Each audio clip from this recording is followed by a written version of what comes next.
President Akufo-Addo has lifted restrictions imposed on the movement of persons in Greater Accra, Greater Kumasi, and surrounding towns as part of efforts to control the spread of the coronavirus. According to the president, the 3-week lockdown has achieved its objectives, among which was the need to scale up tracing and testing of people who may have come into contact with others that had tested positive. This makes Ghana one of the first countries worldwide to ease restrictions on movement during the pandemic. Addressing the nation in his 7th televised broadcast since the first confirmed case, the president said the decision was based on facts and figures from the nation's scientists who are working hard to combat the virus. Since the first 2 cases of infections were recorded on our shores, we have to date traced some 86,000 contacts, out of which we have test results of 68,591 contacts. There is thus a backlog of some 18,000 tests whose results are yet to be received. The overwhelming majority of these contacts have been established in the last 3 weeks of the partial lockdown in Accra and Kumasi.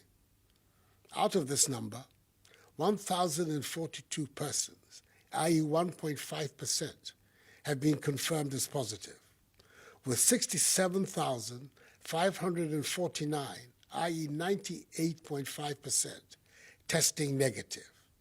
99 persons have recovered and have been discharged, and 930 persons who have been isolated are responding to treatment either in their homes or in treatment facilities.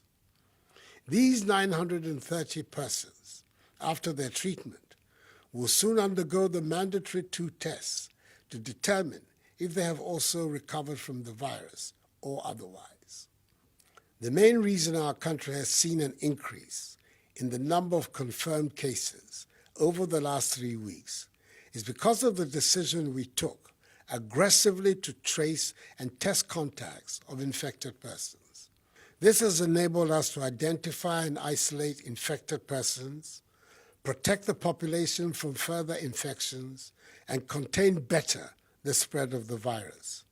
Indeed, Ghana is the only other country in Africa to have conducted more than 60,000 tests, and we are ranked number 1 in Africa in administering of tests per million people.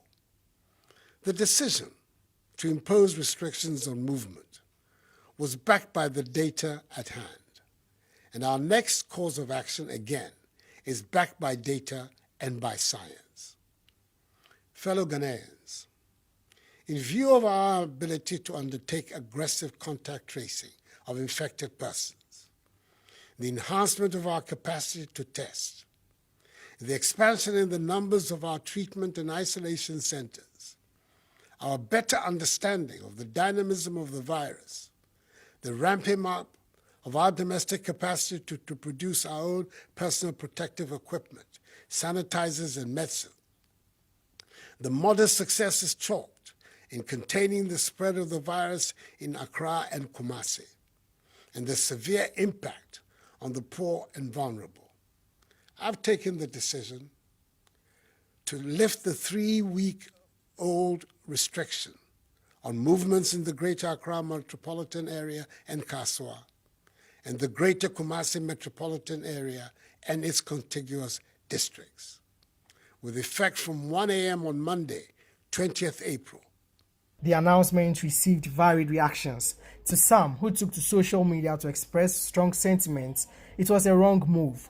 To others, it was simply a liberation. This group took to the streets in wild jubilation amidst dancing and singing to express delight.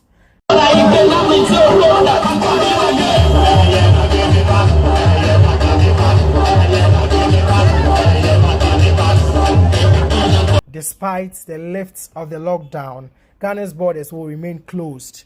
The ban on social gatherings of more than 25 persons is also still in place.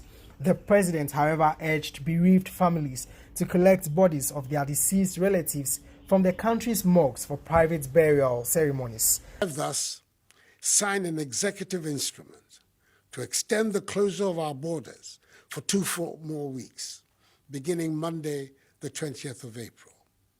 In here, I'm referring to the suspension of all public gatherings, including conferences, workshops, funerals, parties, nightclubs, drinking spots, beaches, festivals, political rallies, religious activities, and sporting events.